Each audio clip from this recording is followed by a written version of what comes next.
Hello guys, welcome to my channel. My name is Gladwell Washira Wanjiro and my YouTube channel is I Am Gladwell, whereby we share stories, African stories, women stories, adventure stories. So guys, today we have a very amazing woman, and this woman is an ex-prisoner and also she is HIV positive. Her name is Robi Lusanji Mukonjero.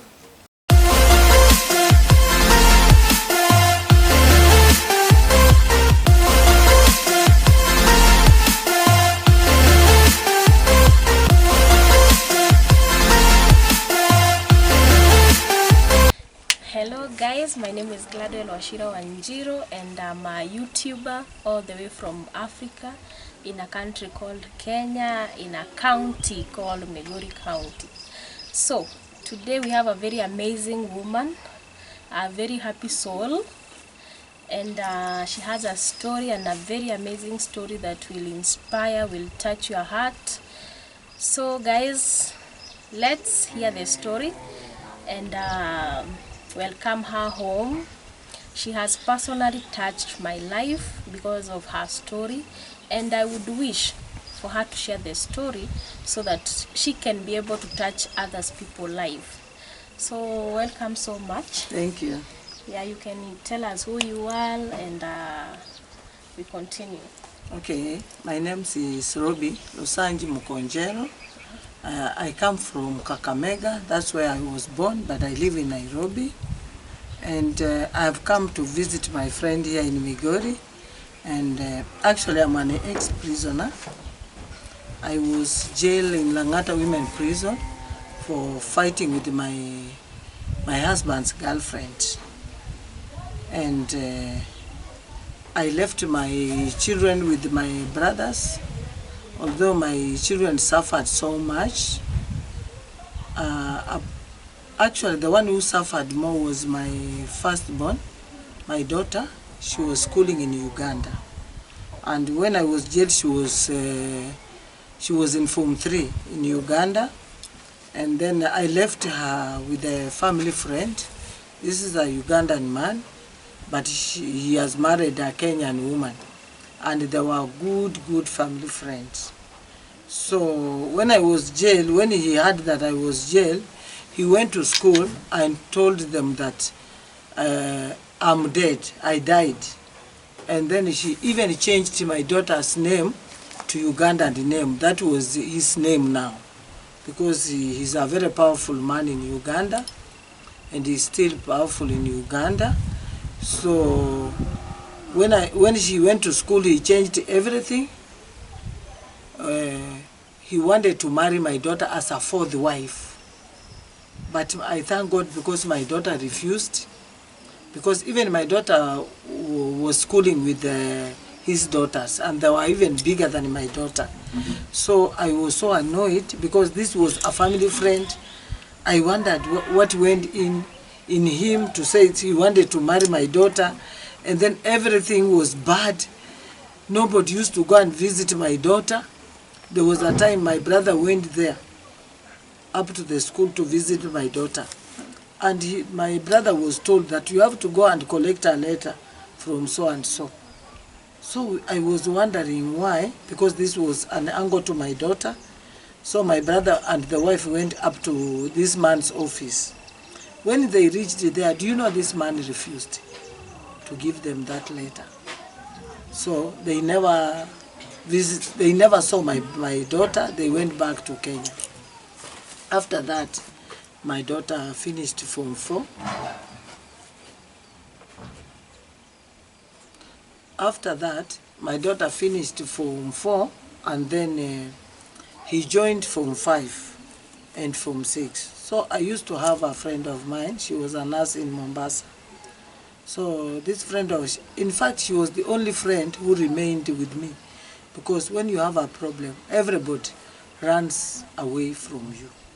But I want to thank her. Although she's deceased, she died of cancer, but she's the only one who used to come all the way from Mombasa. She will come up to Langata Women Prison to visit me. I used to give her a letter to take to my daughter. from Uganda. She will come back to Langata to give me the replies from my daughter. So when my daughter passed Form 4, this lady went to that man to ask for some help, Form 5 and Form 6. This man refused because he thought that he has now a free wife because he cheated that I'm dead, even the father. So my daughter went and approached the aunt from father's side, and then she stayed with them in South B, Nairobi. Then my daughter continued Form 5 and Form 6. She passed, she was called to Makerere University, but she could not, because that year, when she did Form 6, it was now the time I was coming in jail. While I was serving in jail, I did remain with 1 year. I became very, very sick. I was a trustee, me and Saga. I think you have seen, you have subscribed to Saga Prison Stories, and she used to be my friend. So I became very sick in prison when I was about to finish my sentence. And then after some times, I was thin. I was up 46 kilos. And then Saka one time at night when we were sleeping, because we were sharing a room, we were trustees, she told me, tomorrow, on Sunday, I'm going to call one of our sisters in prison to come and test you HIV. And then I told her it's okay. So when we were doing praise and worship, we were happy. She called me, and then we went to the dispensary in Langata Women Prison. And then she told me that she tested me and told me you are HIV positive, and the things were not the same again. I used to cry. I was thinking of my young last-born son, how he's doing, and then the things became worse. It was like, I don't know, something just happened to me. I was not happy. I had a lot of stigma, in prison. There were stigmas, even the warders themselves, that you could find them, maybe they have taken you to the hospital, but one of them will come and link to the prisoners that you see this woman, she's HIV positive. So I stayed there, but Isaka was my pillar, because she used to counsel me, she used to talk to me.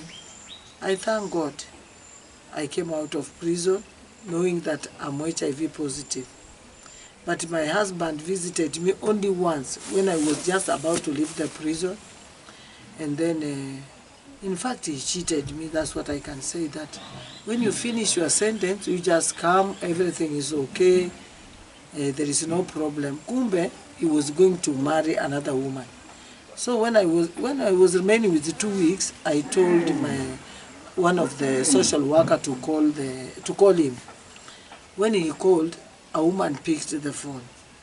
And then the social worker came and told me that, but Robbie, there's a woman who has picked the phone. And then I asked, maybe it's the sister, because that it was not in my mind, maybe he has already married. So I told her to go back and call again. When she called again, the woman told the social worker at Langata Women Prison that I am the wife. Now when she came and told me, it was bad. But I left everything to God. I thank my God, because this is the husband. I sold my land and my house to go and build at their home somewhere in Kisumu. It really touched me. I lost everything. He married, even the woman.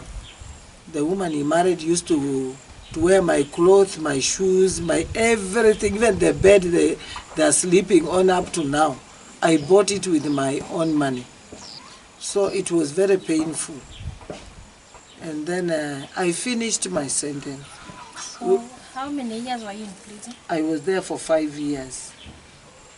And I finished all 5 years. Okay, so how can you advise someone who is young, a young woman trying to make ends meet, and who would wish to sell her own things to go settle with a man somewhere? Never do that. because a man is the head of the house. Even if you can help, you can chip in, depending how many years you have stayed together. Maybe you know this man, but ladies outside there, me, up to now, I normally see that I was a fool, because I did not even tell my father, I did not even tell my people that I'm carrying everything, I'm selling my things. So it really pains me, but all is well, because I've already forgotten about it, and I thank God so where He has now taken me, because never sell anything to a man that you are going to stay at their place, because I normally see that house and then think that I wish I could carry this house and take it somewhere, which I cannot do, you see. So never commit yourself to a man that you sell the land plus your house and you are going to build at their place. You better, it was even better if he had a plot. I could have taken him to court, because I have papers, I sold my things, I have all the papers, because the plot belongs to me, the shamba was mine, I had everything. But now to their place, that was, it's very painful. Very painful. Yeah, so thank you for coming. Yes. Yeah, so you are welcome once again. Yes. So our viewers, you have heard what Madam Robbie had to say. It's very sad, and you have inspired me personally. Thank you. Yeah. So guys, thank you so much. Always remember to subscribe and watch these videos. Thank you.